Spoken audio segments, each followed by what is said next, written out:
नमस्कार, मैं हूं नीलू। तो ईरान और इजरायल के बीच अब युद्ध की आशंका और ज्यादा प्रबल हो गई है। और देखिए, हम ऐसा इसलिए कह रहे हैं क्योंकि अमेरिका ने भी कह दिया है कि अब ईरान को लेकर कोई बड़ा फैसला हो सकता है। अब ऐसे में किस तरह की चीजें सामने आ रही है, किस तरह की बातें सामने आ रही है, क्या वाकई अब इजरायल और ईरान के बीच सीधे युद्ध हम देखेंगे? इस पर बातचीत करने के लिए मयंक मेरे साथ जुड़ गए हैं। मयंक, लगातार पिछले कुछ दिनों से हमने देखा कि बातचीत अमेरिका और ईरान के बीच में हो रही थी, लेकिन कहीं ना कहीं इजरायल लगातार इस तैयारी ओर कर रहा है। संकेत दे रहा है कि ईरान को लेकर वो कुछ बड़ा करने वाला है।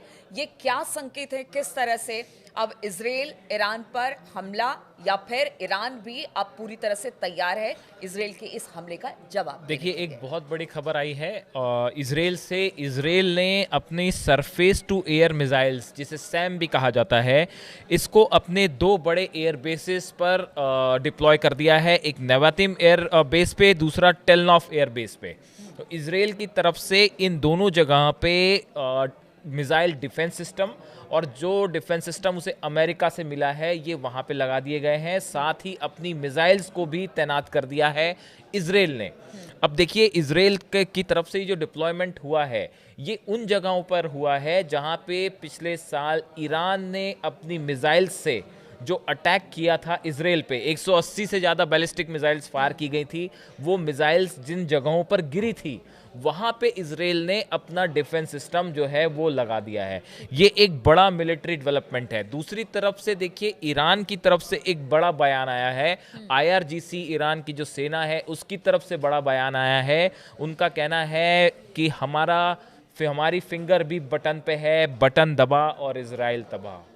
देखिए, उनकी तरफ से ये संकेत दिए गए हैं कि अगर किसी भी तरह की कोई भी हरकत इसराइल की तरफ से होती है, अगर न्यूक्लियर, अभी जैसे कि खबर आई थी कुछ दिनों पहले कि अमेरिका की इंटेलिजेंस के थ्रू ये बात सामने आई कि इसराइल जो है वो ईरान के न्यूक्लियर ठिकानों पर हमला करना चाह रहा है। उसके बाद जिस तरह से ये मिलिट्री डिप्लॉयमेंट, मिसाइल का डिप्लॉयमेंट इसराइल की तरफ से, इसके ऊपर ईरान की बड़ी पैनी नज़र है। और आईआरजीसी की तरफ से बयान आया है कि भाई, our finger is also on button, कि बटन के ऊपर हमारी भी फिंगर है। अगर कहीं से भी कोई भी हमला ईरान को होता है तो करारा जवाब दिया जाएगा।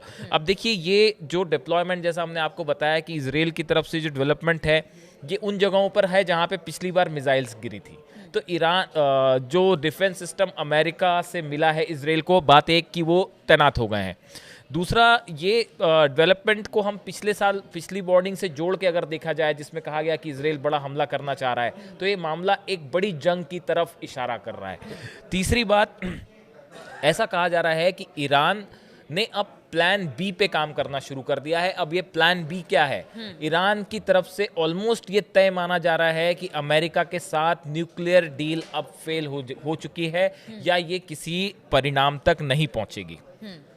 ये बात अब ऑलमोस्ट तय हो गई है। 5 दौर की बात हो चुकी है, जिसमें अब डेडलॉक जो है वो इस बात को लेकर आके खड़ा हो गया है कि ईरान के पास न्यूक्लियर एनरिचमेंट का अधिकार होगा या नहीं होगा। देखिए, एक बड़ी इंटरेस्टिंग बात समझ निकल के सामने आई है।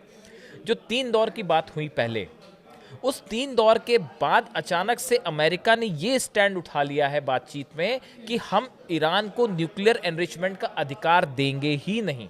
उसे अपना न्यूक्लियर एनरिचमेंट का पूरा जो सिस्टम है वो छोड़ना पड़ेगा, जिसके लिए ईरान तैयार नहीं है। अब ये एक ऐसा डेडलॉक है जिसका कोई हल निकलता नहीं आ रहा है। मैं आपको कुछ बयान बताना चाहूँगा। एक इब्राहिम रज़ाई हैं, ये वहाँ के लॉ मेकर हैं और एडवाइज़र हैं। इनकी तरफ से कहा गया है, I got disappointed and do not have much hope that the negotiations will lead to a deal. We are preparing for a plan B. Iran का प्लान बी क्या है? ये अपने आप में इसको लेकर एक्सपर्ट्स की अलग अलग राय है।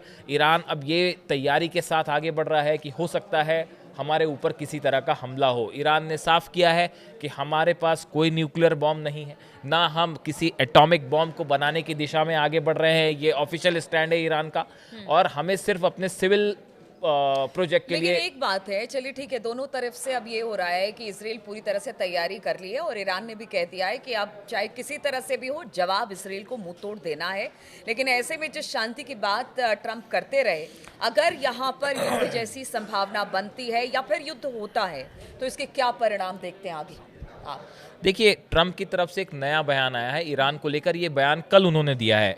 और ट्रंप का कहना है, we have had some very very good talks with Iran and I don't know if I will be telling you anything good और bad over next 2 days, but I have a feeling I might be telling you something good. देखिए, Trump ने एक बयान दिया, जो Trump का कहना है कि उन्होंने दो बातें कही कि एक तो पहली बात वो ये कह रहे हैं कि साहब अगले 48 घंटे में हम ईरान पे कोई बड़ा फैसला करने जा रहे हैं। दूसरी चीज़ वो ये भी कह रहे हैं कि ये फैसला अच्छा होगा या बुरा होगा, ये भी अगले 48 घंटे में पता चल जाएगा। लेकिन उनका कहना है कि मेरा ऐसा सोचना है कि कुछ अच्छा होगा।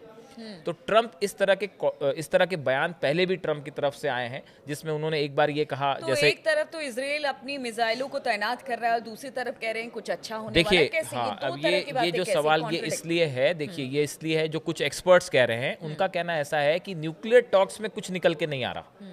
अब सवाल ये है कि अगर न्यूक्लियर टॉक फेल हो जाती है तो ऐसी स्थिति में क्या होगा। अगर किसी भी तरह का हमला इजराइल करता है ईरान पर, उसके बहुत ही गंभीर परिणाम होंगे। और ये सिर्फ ईरान की तरफ से ही वार्निंग नहीं है। आप देखिए, जॉन कैरी हैं, जो कि एक्स विदेश मंत्री रहे हैं अमेरिका के, सेक्रेटरी ऑफ स्टेट्स रहे हैं। इनका कहना ऐसा है कि देखिए, अगर ईरान के ऊपर इजराइल हमला करता है और हमला करके हो सकता है कि ईरान के न्यूक्लियर ठिकानों को तबाह करने की कोशिश भी हो, लेकिन उसके बाद जो हालात पैदा होंगे वो न सिर्फ अमेरिका के लिए, इजराइल के लिए, बल्कि पूरे मिडिल ईस्ट के लिए और भी खतरनाक होंगे। ये कौन कह रहा है? और इसका असर पूरी दुनिया पर पड़ेगा। ये जॉन कैरी कह रहे हैं, US former secretary of state खुद कह रहे हैं। मतलब अमेरिका के एक्सपर्ट्स भी ये मान रहे हैं कि ईरान पर हमला करना इतना आसान नहीं होगा, और अगर हमला किया तो उसके बाद जो पलटवार होगा वो बेहद गंभीर होगा। ये बात अमेरिका भी समझ रहा है, इजराइल भी समझ रहा है। अब आपका जो सवाल था कि फिर एक तरफ ट्रंप कह रहे हैं कि कुछ अच्छा भी हो सकता है, दूसरी तरफ देखिए टॉक्स फेल हो रही हैं, तो ये इजराइल की तरफ से जो मूवमेंट किया गया मिसाइल्स का, ये शायद ईरान के ऊपर दबाव बनाने के लिए भी हो सकता है। कुछ एक्सपर्ट्स का ये कहना है। भाई देखिए, रशिया के जो सैटेलाइट्स हैं और वो क्लोजली मॉनिटर कर रहे हैं, जैसा एक्सपर्ट बता रहे हैं कि इजराइल में कोई भी डेवलपमेंट हो रहा है या फिर B-2 बॉम्बर्स को लेके कोई डेवलपमेंट है तो उसको सैटेलाइट्स क्लोजली मॉनिटर कर रहे हैं। अब ये जो बात समझ में आई है कि इजराइल ने अपना जो surface to air missile system deploy किया है नया नेवितिम में और टेलनॉफ में, तो ये एक ईरान पे दबाव बनाने की कोशिश है कि देखिए, आप अगर डील नहीं करेंगे तो स्ट्राइक के लिए तैयार रहिए। लेकिन ईरान की तरफ से क्या कहा गया है? IRGC की तरफ से बयान आया है कि भाई हमारी भी फिंगर बटन पे है, और IRGC ने ये साफ किया है कि इस बार एक ऐसा जवाब दिया जाएगा जिसकी कल्पना भी आपने नहीं की होगी। बिल्कुल, तो कहा जा सकता है कि देखिए तैयारी दोनों तरफ से है और ईरान किसी दबाव या धमकी में नहीं आने वाला है। उसका साफ तौर से कहना है कि अगर इजराइल की तरफ से अटैक होगा तो उसका मुंह तोड़ जवाब दिया जाएगा।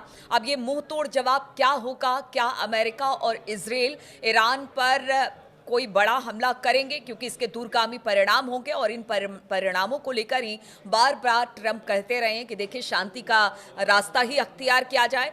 ऐसे में एक तरफ कहा यह जा रहा है कि शांति होगी, कुछ अच्छी खबर आएगी, लेकिन दूसरी तरफ इजराइल की मिसाइलें तैयार हैं और ईरान के भी उनकी तरफ से कहा जा रहा है कि अब वो भी रुकने वाले नहीं है। अगर हमला होता है तो उनकी उंगली भी बटन पर लगातार बनी हुई है। तो किस तरह से अब ये पूरा मामला आगे बढ़ता है, क्या कोई बड़ा हमला इस बीच देखने को मिलेगा, किस तरह के हालात होंगे, इस पर लगातार हमारी नजर बनी रहेगी। आप बने रहिए हमारे साथ।